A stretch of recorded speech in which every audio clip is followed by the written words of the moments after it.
Hello உறவுகளே, welcome to திறன் vlogs. இன்றைக்கி வந்துட்டு பார்த்திங்கன்னா, எங்கள் கிராண்ட்மா ரெசிபி வந்து உப்புட்டு தான் பண்ண போகிறோம்.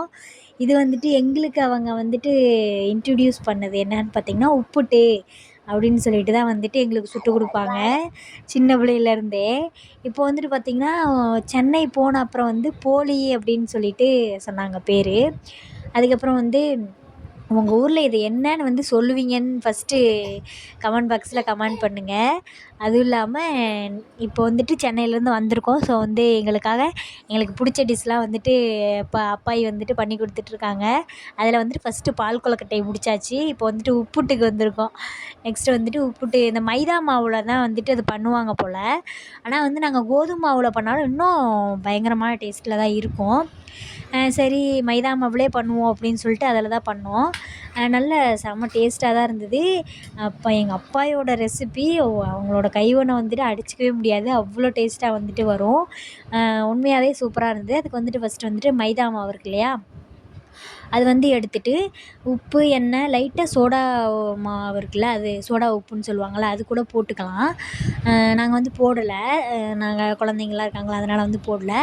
அதுக்கப்புறம் வந்து பார்த்திங்கன்னா, நல்ல சப்பாத்தி மாவு பண்ணுவோம்ல, புரோட்டாக்கு பண்ணுவாங்கள்ல, அது மாதிரி வந்து நல்லா பனஞ்சு எண்ணெய் ஊற்றி நல்லா மூடி வச்சிடணும். மூடி வச்சு கொஞ்சம் நேரம் கழித்து எடுத்து இந்த உள்ளே வைப்பாங்கள்ல ஸ்டஃபிங்க்கு வந்துட்டு பார்த்திங்கன்னா, வேக வச்ச கடலைப்பருப்பு, அதுக்கப்புறம் தேங்காய், மண்டை வெல்லம், ஏலக்காய் போட்டு நல்ல என்ன சொல்கிறது, வேக வச்ச அந்த கடலையோட எல்லாத்தையும் போட்டு நல்லா மிக்சியில் ஒரு ஓட்டு ஓட்டிட்டு, அதுக்கப்புறம் வந்து பார்த்திங்கன்னா லைட்டாக ரோஸ்ட் பண்ணணும். ரொம்ப வந்துட்டு ரோஸ்ட் பண்ணிங்கன்னா தண்ணி விட ஆரம்பிச்சிடும். லைட்டாக ரோஸ்ட் பண்ணிவிட்டு அதுக்கப்புறம் உள்ள ஸ்டஃபிங் வச்சு இது பண்ணிங்கன்னா சூப்பராக வந்துட்டு ரெடி ஆயிரும். உள்ள ஸ்டஃபிங்கெல்லாம் வச்சுட்டு க்ளோஸ் பண்ணி லைட்டாக ஒரு அமுத்துனீங்கனாவே வந்து ரெடி ஆகிடும். லைட்டாக எண்ணெய் ஊற்றி தோசை தவாவில் போட்டு எடுத்திங்கன்னா செம சூப்பரான உப்புட்டு வந்து ரெடி ஆயிரும். கண்டிப்பாக வந்து இதை உங்கள் வீட்டில் ட்ரை பண்ணி பார்த்துட்டு எப்படி இருக்குன்னு சொல்லிவிட்டு எங்கள் வீட்டில் எனக்கு வந்துட்டு கண்டிப்பாக கமெண்ட் பண்ணுங்கள். உண்மையாகவே அவ்வளோ டேஸ்ட்டாக இருந்தது. நாங்களாம் 2 நாளைக்கு வச்சு சாப்பிடுவோம். அவ்வளோ சூப்பராக இருக்கும். கண்டிப்பாக வந்துட்டு கமெண்ட் பாக்ஸில் கமெண்ட் பண்ணுங்கள் ட்ரை பண்ணி பார்த்துட்டு.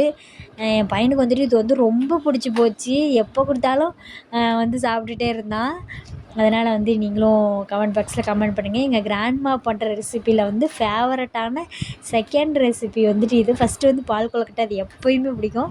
இது வந்து நல்லா சூப்பராக இருக்கும். இதுவும் வந்துட்டு கண்டிப்பாக வந்துட்டு நீங்களும் வீட்டில் வந்து ட்ரை பண்ணி பாருங்கள். குழந்தைங்களெல்லாம் வந்து வீட்டிலையே வந்து எல்லா ஸ்நாக்ஸுமே செஞ்சு கொடுங்க. ஸோ வந்து நம்ம கடையில் வாங்குறது எந்தளவுக்கு சேஃப்னு தெரியல. வீட்டிலையே வந்துட்டு நம்ம பண்ணி கொடுக்குறதும் ஓகே தான் ஓரளவுக்கு. அதனால் வந்துட்டு வீட்டிலே வந்து எல்லாம் ப்ரிப்பேர் பண்ணி சாப்பிடுங்க. நாங்களும் வந்துட்டு வீட்டில் தான் எதுவாக இருந்தாலும் வீட்டில் தான் ப்ரிப்பேர் பண்ணுவோம். சரி, ஓகே. உங்களுக்கு ஏதாவது இதில் டவுட் இருந்தது அப்படின்னா கமெண்ட் பாக்ஸில் கமெண்ட் பண்ணுங்கள். கண்டிப்பாக வந்துட்டு நான் கிளியர் பண்ணுறேன். சரி, ஓகே, பாய், போயிட்டு வரோம்.